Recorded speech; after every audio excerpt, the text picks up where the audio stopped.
Did you kill her? Don't ask me that. Don't ask me that. I felt like I was on the passenger seat of my own body. Broke my heart.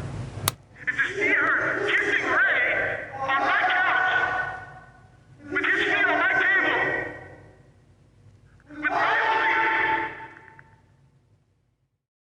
The video here shows Ali and Anna Abulaban dancing in different settings. The headline reads, "When your relationship is drama-free." But as is often said, not everything is as it seems, especially on social media. Just a few months later, the TikTok star kills his wife because she talked to another man.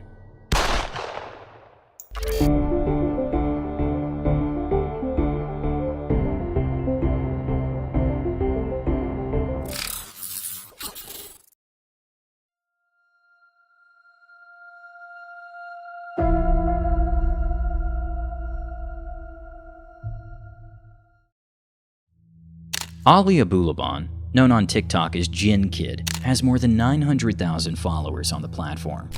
He primarily uploads short comedy clips, often imitating Tony Montana or characters from Skyrim.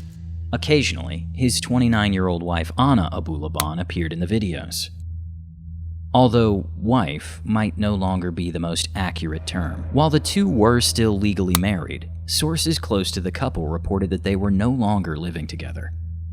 Anna had apparently moved on from the relationship some time ago. The reason?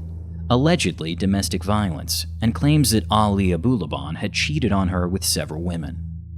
The former is more or less corroborated by witness accounts. Reportedly, about a month before the horrific incident, Anna had knocked on her neighbor's door and asked them to call the police.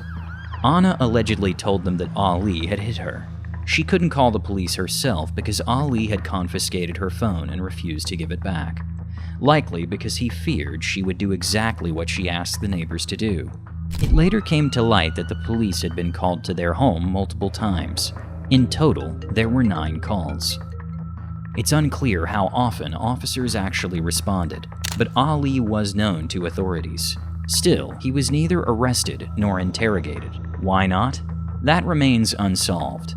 Perhaps because Anna retracted her statements, or because the police never followed up. Important to note, the former is not intended as victim blaming. Domestic violence is a complex issue, and it would be understandable if Anna had backtracked. The fear she must have felt about further escalations is unknown. The two even had a daughter together. She was 5 years old, adding another layer of complexity to the situation. It's possible Anna also feared that Ali might harm their daughter. One of Anna's friends told the police that Anna had planned to file for a restraining order against Ali. However, no such order was ever submitted, likely because the two had eventually stopped living together. As mentioned, Anna had managed to free herself from Ali's control. Or so she thought. While Anna had moved out and was staying at a hotel, he had secretly made a copy of her apartment key.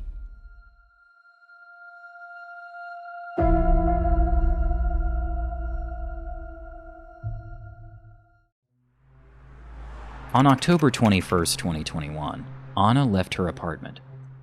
During that time, Ali broke in and ransacked the place, but he didn't stop there. He also installed an app on their daughter's iPad, turning it into a listening device, essentially a bug. Afterward, Ali returned to his own apartment and used the app to eavesdrop on what was happening in Anna's apartment. At some point, he heard Anna and a man laughing. This seemed to be the reason he was looking for to unleash his jealousy and rage. He immediately grabbed a loaded gun, got into his car, and drove to Anna's apartment.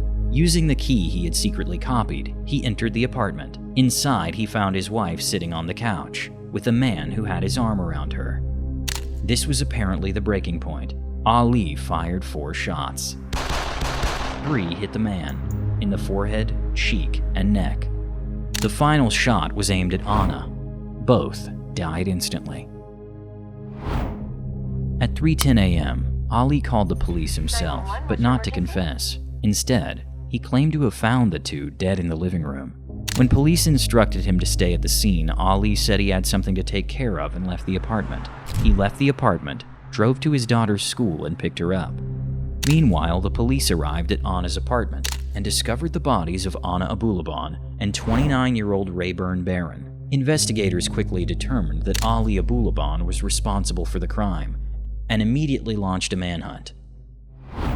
He was found later that same day, along with his daughter. Investigators quickly uncovered damning evidence supporting their theory, evidence that strongly incriminated him. Ali had reportedly told his daughter that he had hurt her mother, and he also confessed to the crime in a phone call with his own mother.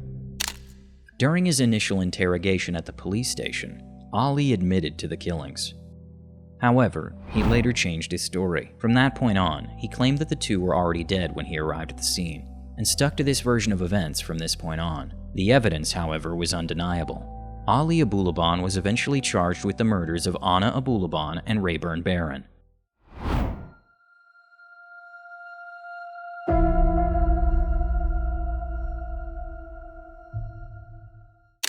The initial hearings began in January 2022, but are still ongoing. Ali has pleaded not guilty. Don't inject your own to the story. We're gonna take a break. Let's You think I wanted this? Or I found your daughter? I wanted this?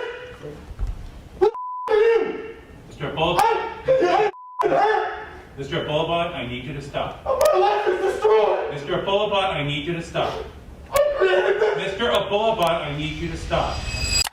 Hey guys, since I just started my YouTube journey, it would mean a lot to me if you subscribed, especially if you enjoy the kind of content I'm creating. I always strive to present the cases to you as thoroughly researched and as accurate as possible. Now, let's move on to the video. He justified his innocence with the special circumstances of the crime, though what exactly is meant by that has not been clarified. This is unlikely to make much of a difference, as the chances of his conviction are so high that it's almost a certainty. If convicted, it would theoretically be possible for him to face the death penalty. However, New York no longer enforces capital punishment. While it may still be handed down as a sentence, it is not carried out. Regardless, the trial appears to be taking a toll on Ali Abulaban. In court, he pitifully stated, "My life is ruined."